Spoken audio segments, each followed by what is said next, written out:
মৰমৰ ছাত্ৰ-ছাত্ৰীসকল, আমি বৰ্তমান ত্ৰিকোণমিতিৰ পৰিচয় সেই পাঠটোৰ ওপৰত আমি আজি আলোচনা কৰিম। পাঠটো মই ওপৰত লিখি লৈছো ত্ৰিকোণমিতি। ত্ৰিকোণমিতি বৰ বিশেষ এটা বেলেগ বস্তু নহয়। এই ত্ৰিকোণমিতি হ'ল আমি এটা সমকোণী ত্ৰিভুজৰ মই আঁকি লৈছো। সমকোণী ত্ৰিভুজটো মই নাম দিছো ABC, য'ত এই বি এংগুলটো মই 90 ডিগ্ৰী হিচাপে দেখুৱাইছো। ত্ৰিকোণমিতি মানে বেলেগ একো নহয়, এটা সমকোণী ত্ৰিভুজৰ বাহু তিনিটা আৰু কোণ তিনিটাৰ মাজৰ যি এটা সম্পৰ্ক অনুপাত তাৰ ওপৰত অধ্যয়ন কৰা এটা পাঠেই হৈছে এই ত্ৰিকোণমিতি। এই সমকোণী ত্ৰিভুজটোৰ আমি নামবোৰ আমি ইতিমধ্যে গম পাইছোৱে। এইডালক ভূমি বুলি কয়, ভূমি ইংলিছত কয় বেছ, এইডালক কয় লম্ব আৰু ইয়াক কয় ইংৰাজীত কয় পাৰপেণ্ডিকুলাৰ আৰু এইডালক কয় অতিভুজ বা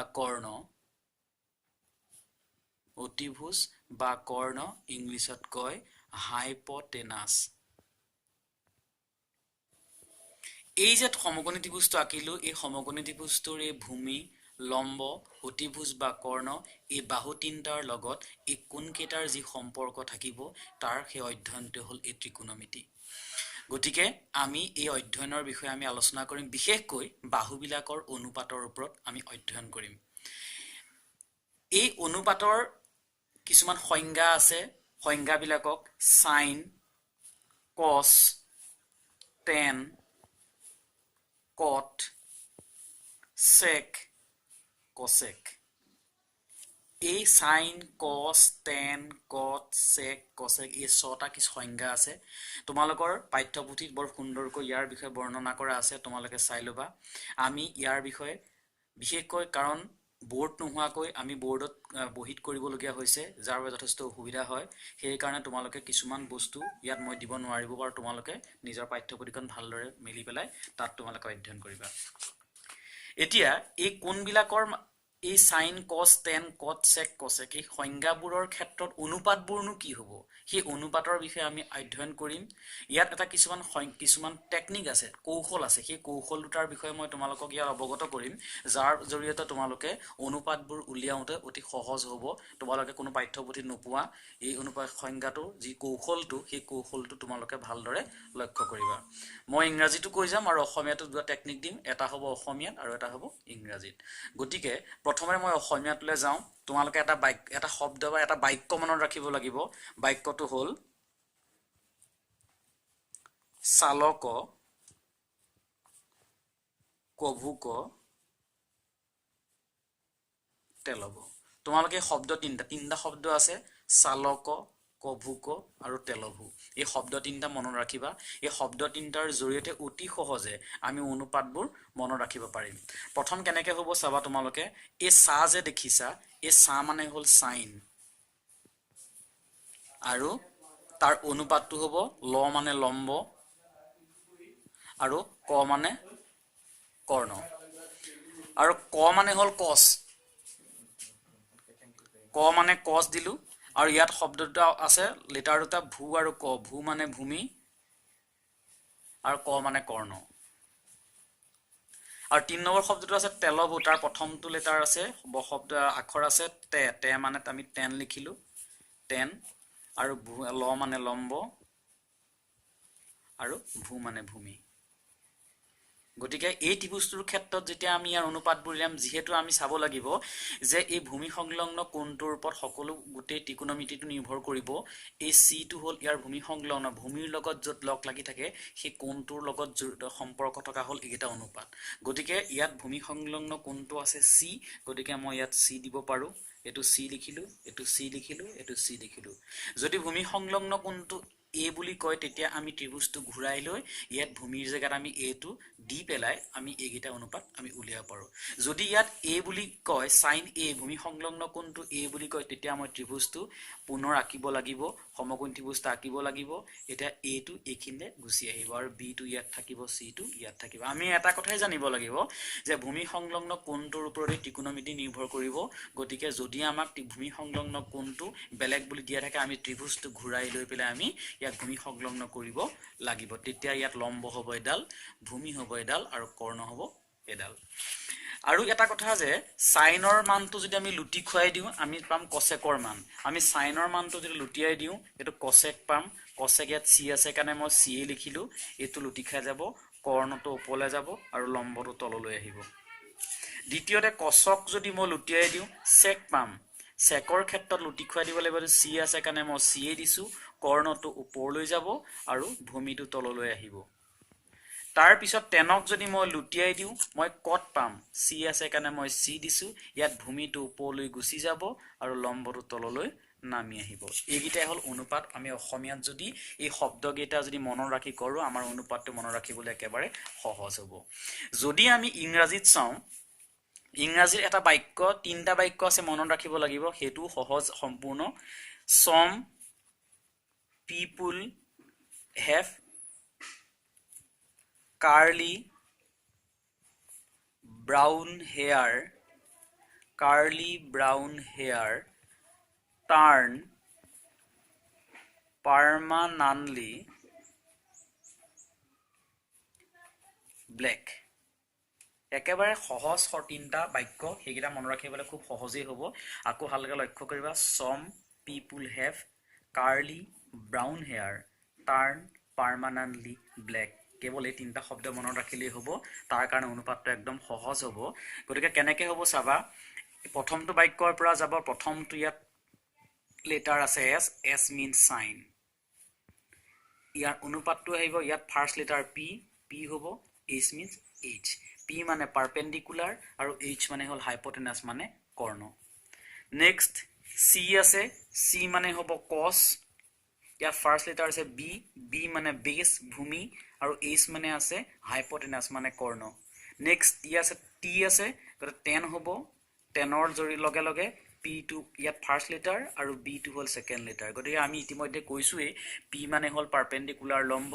h মানে হল হাইপোটেনাস কৰ্ণ বা অতিভুজ আৰু b মানে হল বেস মানে ভূমি গতিকে ইয়াৰ নিচিনা একেটাই তুমি সাইনক লুটিয়াই দিলে তুমি তাৰ কোসেক পাবা কোসক যদি লুটি খুৱাই লিখা তুমি সেক পাবা আৰু টেনক যদি লুটিয়াই দিয়া তুমি কট পাবা গতে এইগিটা হল তোমালোকৰ মনত ৰাখিবলগীয়া কথা আমি তিনটা বাক্য শব্দ মনত ৰাখিব লাগিব গতিকে প্ৰথমটো হল চালক কভুক তেলভু যাৰ জৰিয়তে তোমালোকে অসমীয়াত সুন্দৰকৈ মনত ৰাখিব পাৰিবা বাকি তিনটা বাক্য দিয়া আছে যাৰ জৰিয়তে ইংলিছত যদি তোমালোকে মুখস্থ কৰি লোৱা ইটো বৰ সহজ হ'ব এইগিটা হল অনুপাত এই অনুপাতৰ জৰিয়তে আমি ত্ৰিকোণমিতিৰ প্ৰথম যিখিনি সমস্যা আছে আমি সুন্দৰকৈ সমাধান কৰিব পাৰিম গতিকে তোমাৰ ভাবিছো তোমালোকে সুন্দৰকৈ বুজি পাইছা প্ৰথম কথা এই শব্দকেইটা বাক্যটো আৰু এই তিনটা বাক্য মুখস্থ কৰিবা যিটোকে সহজ পা তোমালোকে সেইমতে কামখিনি কৰিব পাৰিবা গতিকে ত্ৰিকোণমিতিৰ আৰম্ভণিখিনি এইখিনি গতিকে আমি ইয়াৰ পিছত পাঠ্যপুথিৰ যেটো অনুশীলনী আছে অনুশীলনী যদি আগবাঢ়ি যাও আমি কেনেকৈ উলিয়াম তোমালোকে লক্ষ্য কৰিবা মই অনুশীলনী 8.1 ৰ এটা প্ৰশ্ন আৰম্ভ কৰিছো তোমালোকে চাবা প্ৰথমটো প্ৰশ্ন দিয়া আছে ত্ৰিভুজ ABC ৰ angle B equal to 90 degree আকৌ দিছে AB equal to 24 cm BC equal to 7 cm হলে আমি মান উলিয়াব লাগে প্ৰথম দিছে sin A cos A দুই নম্বৰত দিছে sin C cos C ইয়াৰ মানখিনি আমি উলিয়াব লাগে গতিকে আমাক পাতা আমি এটা ছবি আঁকিব লাগিব ত্ৰিভুজ এটা তাত দিছে B কোণটো 90 ডিগ্ৰী গতিকে আমি এটা ছবি আঁকি লওঁ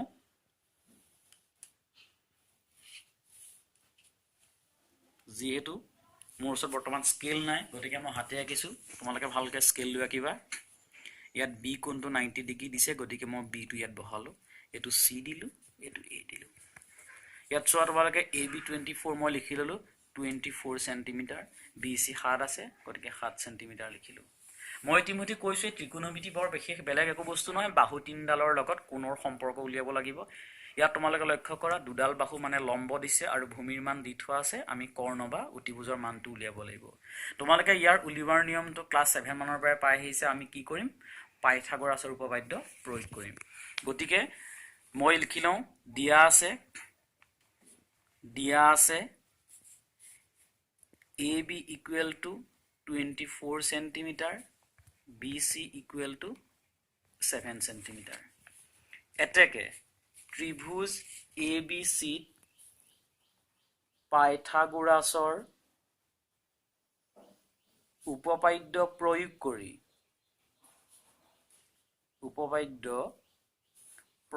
কৰি পাওঁ আমি ইতিমধ্যে উপপাদ্য জানোৱে এটো হল কৰ্ণবৰ্গ ইকুৱেল টু লম্ববৰ্গ প্লাস ভূমিবৰ্গ ইমপ্লাইজ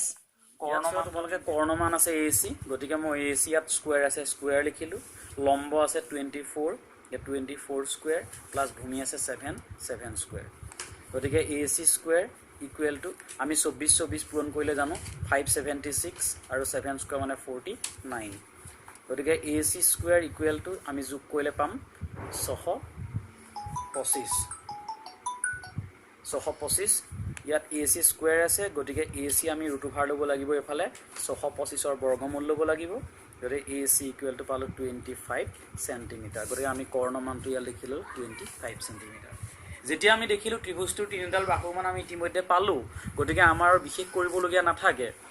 এতিয়া প্ৰথমটো দিয়া আছে চোৱাচোন 1 নম্বৰটো দিছে প্ৰথমৰ মান উলিয়াব লাগে sin A মই আগতেই কৈছো ত্ৰিকোণমিতিৰ আটাইতকৈ ইম্পৰ্টেন্ট কথাটো হল প্ৰয়োজনীয় কথাটো হল যে এই কোণটো যেটো সদায় ভূমি সংলগ্ন হ'ব লাগিব ইয়াত sin A আছে ইয়াত কোণটোৰ মান দিছে A গতিকে আমি ছবিটোত দেখিলো যে ইয়াত ভূমি সংলগ্ন কোণটো আছে C কিন্তু থাকিব লাগিব A সেই কাৰণে আমি ত্ৰিভুজটো পুনৰ লুটিয়াই লৈ আকিব লাগিব আমি আগৰ নিচিনাকে ত্ৰিভুজটো ঘূৰাই পেলাই আকিলো ঘূৰাই অকাৰ লগে লগে ইয়াত একিলে গুছি আহিলে A এখিনি B এখিনি আহিলে C আৰু B কোণটোৰ মান 90 ডিগ্ৰী দিয়া আছিল আৰু মানবোৰ বহাইলো BC আছে 7 সেন্টিমিটাৰ AB আছে 24 সেন্টিমিটাৰ আৰু AC মানটো আছে 25 সেন্টিমিটাৰ গতিকে আমি এতিয়া মানবোৰ উলিয়াইলো sin A আমি আগতে তোমালোকক দেখিছাই তোমালোকৰ যেটো অনুপাতৰ কথা কওঁতে sin মানে চালক লম্ব বাই কৰ্ণ ইয়াত sin ৰ অনুপাতটো আমি জানো যে চালক কভুক তেলভু ইয়াত মানে sin লম্ব বাই কৰ্ণ আৰু ইয়াতো যদি চাও some people have sin মানে হল p by h গতিকে মই অসমীয়াতে লিখি ললো লম্ব বাই কৰ্ণ ইয়াত লম্ব মান আছে 7 আৰু কৰ্ণ মান আছে 25 গতিকে sin এ মানটো পালো 7/25 তাৰ পিছত আছে cos A গতিকে cos A ৰ কাৰণে এটা আমি একো চাও অনুপাতটো cos মানে হল ভূমি বাই কৰ্ণ গতিকে ইয়াত লিখিলো ভূমি বাই কৰ্ণ ভূমিৰ মানটো ছবিৰ পৰা চাও ভূমি আছে 24 আৰু কৰ্ণ আছে 25 আমি এক নম্বৰটো হৈ গল ঠিক তেনেকে দুই নম্বৰ প্ৰশ্নৰ কাৰণে যদি যাও ইয়াত দেখিলো sin C আছে sin C ইয়াৰ আছে ভূমি সংলগ্ন কোণটো C আছে গতিকে আমাৰ প্ৰথম যেটো ত্ৰিভুজ আছিল এই ত্ৰিভুজটোৰ পৰা আমি তাৰ মানখিনি লব পাৰিম সাইনৰ ক্ষেত্ৰত আমি ইতিমধ্যে লিখিছোই লম্ব বাই কৰ্ণ গতিকে ইয়াত লম্ব আছে 24 আৰু কৰ্ণ মান আছে 25 গতিকে ইয়াৰ মানটো পাই গলো লগত আছে cos C গতিকে cos C আছে cosৰ ক্ষেত্ৰত হ'ব আমি আগতে লিখিছো ভূমি বাই কৰ্ণ এটো ভূমি এটো বাই কৰ্ণ ইয়াত cosৰ ভূমি আৰু আমি আকৌ ত্ৰিভুজটো চাব লাগিব কাৰণ ভূমি সংলগ্ন কোণ C আছে গতিকে ভূমি মানটো আছে 7 আৰু কৰ্ণ মানটো আছে 25 গতিকে তোমালোকে চোৱা এটা কথাই জানিবা ত্ৰিভুজটো দিয়াৰ পিছত ত্ৰিভুজটো তিনিডাল বাহুৰ মান উলিয়াবলৈ যত্ন কৰিবা যত্ন কৰাৰ পিছত আমি যিকিটা তোমালোকক অনুপাতৰ কথা কৈছিলো এই শব্দকিটা মনত ৰাখিবা ইয়াৰ পৰা অনুপাতখিনি মনত ৰাখিবা আৰু মনত ৰখাৰ পিছত আমি এনেদৰে সমাধান কৰিব পাৰিম গতিকে এটো হল অনুশীলনী 8.1 ৰ প্ৰথমটো প্ৰশ্ন গতিকে ইয়াৰ পিছত মই যদি দ্বিতীয়টো প্ৰশ্নলৈ আগবাঢ়ি যাওঁ ইয়াৰ পিছত মই দ্বিতীয়টো প্ৰশ্নলৈ আগবাঢ়ি যাম দ্বিতীয়টো প্ৰশ্নৰ কাৰণে এটা ছবি তোমালোকক দি থৈছে ছবিটো মই আঁকি লৈছো তোমালোকে স্কেল ব্যৱহাৰ কৰিবা ইয়াত এটো P এটো Q এটো R গতিকে তোমালোকে চোৱা এটো 12 সেন্টিমিটাৰ এটো দিয়া আছে 13 সেন্টিমিটাৰ এটো তোমালোকক ইয়াৰ পৰা উলিয়াব কৈছে তোমালোকক দুই প্ৰশ্ন tan p - cot r tan p - cot r মানটো কিমান হ'ব এটো আমাক উলিয়াব কৈছে মই ইতিমধ্যে কৈছোই যে ত্ৰিভুজৰ তিনিডাল বাহুৰ মান আমি আগতেই উলিয়াই লব লাগিব গতিকে ইয়াৰ ক্ষেত্ৰত দুডাল বাহুৰ মান দিয়া আছে এডাল বাহুৰ মান নাই গতিকে আমি আগতেই কৈছো কেনেকৈ উলিয়াম যে পাইথাগোৰাছৰ উপপাদ্য প্ৰয়োগ কৰিম হে ত্ৰিভুজ PQR ত পাইথাগোৰাছৰ উপপাদ্য পাইথাগোৰাছৰ উপপাদ্য প্ৰয়োগ কৰি পাইথাগোৰাছৰ উপপাদ্য কৈছোই কৰ্ণ স্কয়াৰ ইকুৱেল টু লম্ব স্কয়াৰ প্লাস ভূমি স্কয়াৰ গতে কৰ্ণ মানটো আছে 13 13 স্কয়াৰ লম্ব আছে 12 12 স্কয়াৰ আৰু ভূমি মানটো কিউআৰ আছে কিউআৰ স্কয়াৰ আমি জানো 13 13 169 12 12 144 প্লাস কিউ আৰ স্কয়াৰ গতিকে 169 144 টো বাওঁফালে লৈ আহিলে মাইনাস হ'ব 144 equal to Q R square ইয়াৰ মাইনাস কৰিলে আমি ইয়াৰ মানটো পাম 25 equal to Q R square আমাক লাগে কিউ আৰ স্কয়াৰ নালাগে গতিকে আমি ল'ব লাগিব 25 ৰ বৰ্গমূল সমান 5 সেন্টিমিটাৰ গতিকে মই ছবিত বহাই লওঁ ইয়াৰ মানটো পালো 5 সেন্টিমিটাৰ এতিয়া আমাৰ বিশেষ সুবিধা নহব 10p আছে প্ৰথম 10p মানটো উলিয়াই লওঁ ইয়াত তোমালোকে আকৌ লক্ষ্য কৰা ভূমি সংলগ্ন কোণটো আছে p কিন্তু আমাৰ ছবিটোত ভূমি সংলগ্ন কোণ আছে r গতিকে আমি ছবিটো কি হ'ব পুনৰ লুটিয়াই পেলাই আমি আঁকি ল'ব লাগিব গতিকে লুটিয়াই ললো ছবিটো আঁকিলো এইখিনি মোক লাগে p দিলো এইখিনি q আছে আৰু এইখিনি r হ'ব ইয়াত চাওঁ q r 5 গতিকে এইখিনি 5 সেন্টিমিটাৰ ইয়াত দিছে pq 12 লিখিলো মই আৰু কৰ্ণডালৰ মান আছে 13 সেন্টিমিটাৰ গতিকে আমাৰ অসুবিধা নহব 10p আমি আগতেও জানো 10p মানো তোমালোকক অনুপাতৰ ক্ষেত্ৰত কৈছোই 10p সোৱা 10 তেল লম্ব বাই ভূমি 10 লম্ব বাই ভূমি গতিকে মই লিখিলো লম্ব বাই ভূমি আৰু তাৰ মানটো মই বহাও লম্ব মান আছে 5 আৰু ভূমিৰ মান আছে 12 নেক্সট আছে কট r গতিকে কট ইয়াত ভূমি সংলগ্ন কোণটো আছে r গতিকে আমি আগৰ ত্ৰিভুজটো আৰম্ভণিতে যেটো ত্ৰিভুজ দিয়া আছে তাক ললেই হ'ব কটৰ ক্ষেত্ৰত আমি কৈছিলোই যে 10 টোক যদি মই লুটি খুৱাই লিখো কট পাম গতিকে 10 ৰ মান লম্ব বাই ভূমি কটত উল্টা হৈ যাব ভূমি বাই লম্ব গতিকে ভূমিৰ মান আছে আমি এই ত্ৰিভুজ চাম 5 আৰু লম্বৰ মান আছে 12 মান পাই গলো আমাক উলিয়াব দিছে 10p cot r এটাকে 10p cot r 10p ৰ মান পালো 5/12 minus cot r ৰ মান পালো 5/12 গতিকে 5/12 minus 5/12 মানে 0 গতিকে ত্ৰিকোণমিতিৰ এক প্ৰশ্ন আৰু দুই প্ৰশ্ন উত্তৰ কৰিলো ইয়াৰ পিছৰ পৰ্যায়ত আমি 3 4 5 তেনেদৰে কৰিবলৈ আগবাঢ়িম বা তোমালোকে যদি কিবা বুজি নোপোৱা মোক ব্যক্তিগতভাৱে ফোন কৰিও বা মেছেজ কৰি তোমালোকে সুধিব পাৰিবা গতিকে ইম্পৰ্টেন্ট কথা চেপ্টাৰটোত এটা কথাই জানিবা যে ত্ৰিকোণমিতি বেলেগ একো নহয় এটা সমকোণী ত্ৰিভুজৰ বাহু তিনিডাল আৰু তাৰ কোন কেইটাৰ মাজৰ যেটো অনুপাতৰ সম্পৰ্ক হি হল ত্ৰিকোণমিতি আৰু ত্ৰিকোণমিতিৰ সংজ্ঞা অনুপাতৰ কিছুমান সংজ্ঞা 6টা আছে sin cos tan cot sec আৰু cosec তাৰপিছত সিহঁতৰ অনুপাতবোৰ মনত ৰাখিবৰ কাৰণে মই তোমালোকক দুটা ট্ৰিক্স দিছিলো কৌশল দিছো অসমীয়াত চাব গলে চালক কভুক তেলক চালকৰ চাৰ পৰা আহিব sin আৰু লম্ব বাই কৰ্ণ ক মানে cos ভূমি বাই কৰ্ণ তে মানে tan লম্ব বাই ভূমি আৰু sinক লুটিয়ালে cosec পাওঁ cosec লুটিয়ালে sec পাম আৰু tanক লুটি খুৱাইলে cot পাম আৰু ইংৰাজীত যদি চোৱা some people have scarly brown hair turn permanently black s মানে হল sin p/h